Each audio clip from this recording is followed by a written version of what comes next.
పాకిస్తాన్ అయిని మొత్తం ప్రపంచమంతా కూడా కోడై కూస్తూ ఉంటే ఎక్కడ కూడా పల్లెత్తు మాట ఈ కాంగ్రెస్ వర్కింగ్ కమిటీ సమావేశంలో పాకిస్తాన్ యొక్క ప్రస్తావన లేకుండా, పాకిస్తాన్ ఊసే తీయకుండా, మరి కాంగ్రెస్ పార్టీకి ఈ పాకిస్తాన్ మీద ప్రేమ ఇదేమి కొత్తది కాదు. అనేక మంది కాంగ్రెస్ నాయకులు మీరు చూశారు, ఐ లవ్ పాకిస్తాన్ అని నినాదాలు ఇచ్చినటువంటి సంఘటనలు మన రాష్ట్రంలో కూడా కాంగ్రెస్ ప్రబుద్ధులు బాహాటంగా మీడియాలో ప్రస్తావించిన అంశాలు. పాకిస్తాన్ జిందాబాద్ అని కర్ణాటకలో ఒక రాజ్యసభ సభ్యుడు హుస్సేన్ రెండవసారి ఎన్నికైతే వారి అనుచరులు బాహటంగా పాకిస్తాన్ జిందాబాద్ అని నినాదాలు ఇస్తే అసెంబ్లీ ప్రాంగణంలోనే ఈ అంశం ఉన్న పార్లమెంట్ కూడా చర్చకు వచ్చింది. అందుకనే కాంగ్రెస్ పార్టీకి ఇవాళ కనీసం మనసు రావటం లేదు పాకిస్తాన్ నిందించడానికి, పాకిస్తాన్ను బాధ్యులుగా చేయడానికి.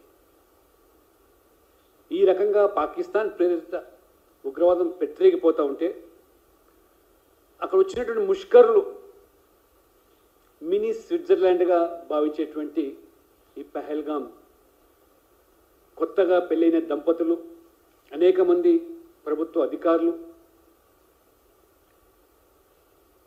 ఆ యొక్క కాశ్మీర్ అందాలను తిలకించడానికి, ఆ యొక్క ఆహ్లాద వాతావరణాన్ని ఆస్వాదించడానికి వస్తే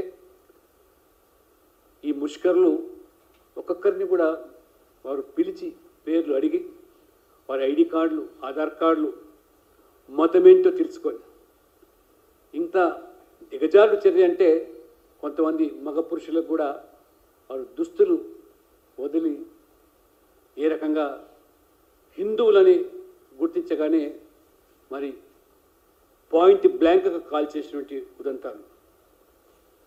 మరి కాంగ్రెస్ పార్టీ దీనిని హిందువులపైన జరిగిన దాడిగా అభివర్ణించకుండా అదేదో నామాత్రంగా జరిగిన దాడిగా వారు భావిస్తూ ఉన్నారు.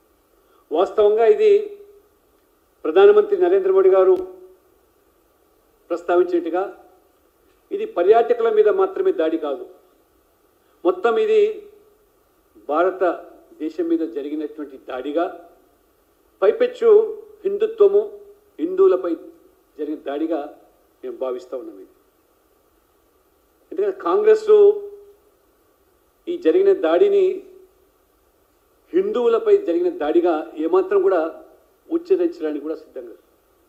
ఆ భార్య ఏ రకంగా నిన్న విలపిస్తూ ఉన్నదో, ముస్లిం కాదని తెలిసిన వెంటనే కాల్చి చంపారని చెప్పి బాహటంగా వ్యక్తపరుస్తూ ఉంటే, ఆ రక్త మడుగులో మరి నన్ను కాల్చండి, నా భార్యను చంపిన తర్వాత నేను బతికుండి ప్రయోజనం లేదంటే నేను కాల్చం, నిన్ను చంపము, go and tell your Modi అని చెప్పి వారు ఏ రకంగా రెచ్చగొట్టారో.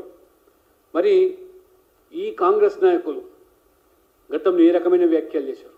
హిందూ టెర్రరిజం అని, ఉనికి లేనటువంటి ఆ హిందూ టెర్రరిజం అంటూ భ్రమింపజేసి ప్రపంచాన్ని కూడా తప్పుదో పట్టించేటువంటి ఏ రకమైనటువంటి వ్యాఖ్యానాలు చేశారు. అదే రకంగా మరి సాఫ్రాన్ టెర్రరిజం అని ఈ రకమైన రకరకాల వ్యాఖ్యలు చేసినటువంటి బాధ్యత కలిగిన కాంగ్రెస్ నాయకులు చేసిన వ్యాఖ్యలు. మరి ఇప్పుడు కనీసం ఇది ఇస్లాం టెర్రరిజం అనేదానికి లేదా జిహాదీ ఉగ్రవాదం అనేదానికి కూడా మనకు మనసుకు రావడం లేదు. వాస్తవంగా వాళ్ళ ముస్లింలందరూ కూడా జిహాదీలు కాదు, కానీ దురదృష్టవశాత్తు జిహాదీలందరూ కూడా ముస్లింలు కావడం, ఇది మొత్తం ఇది ప్రపంచాన్ని కూడా ఇవాళ కలిచివేస్తూ ఉన్నది. ప్రపంచమంతా కూడా ఈ జిహాదీ ఉగ్రవాదాన్ని ఎదుర్కోవడానికి ప్రపంచ దేశాలు మరి ఏకమవుతూ ఉంటే కాంగ్రెస్ నాయకులకు మాత్రం మనసు రావటం లేదు. పాకిస్తాన్ నిందించడానికి లేదా ఇది మతపరమైన జిహాదీ పేరు మీద జరుగుతుంటే ఉగ్రదాడి అని చెప్పడానికి కూడా కాంగ్రెస్కు మనసు రావటం లేదంటే ఎంత రాజకీయంగా మీరు ఎంతసేపు కూడా ఓటు బ్యాంక్ రాజకీయాలు తప్పితే ఇతరత్ర కాదు. పైపెచ్చు నిన్న సోనియా గాంధీ కుటుంబ సభ్యుడు, మరి గాంధీ కుటుంబంలో ఈ నెహ్రూ గాంధీ కుటుంబంలో ప్రధానమైనటువంటి వ్యక్తిగా పరిగణించేటువంటి రాబర్ట్ వాద్రా, ప్రియాంక గాంధీ పార్లమెంట్ సభ్యురాలు, వారి భర్త, మరి నిన్న వారు చేసిన వ్యాఖ్యలు చూస్తూ ఉంటే నిజంగా సభ్య సమాజం సిగ్గుతో తల వంచే విధంగా వారు అంటే is trying to justify the attack of terrorist and innocent tourist Hindus. ఏ రకంగా మాట్లాడుతున్నారు వారు? వారు మాటలు ఉగ్రవాదులను మరి సమర్థించే విధంగా మరి బీజేపీ ప్రభుత్వము మోదీ విధానాలు హిందూ అనుకూలమైన చర్యల్లో భాగంగా మైనార్టీల్లో అభద్రతా భావం నెలకొందని, ఆ రకంగా మైనార్టీలు సురక్షితంగా లేనటువంటి భావన వ్యక్తమవుతుంది.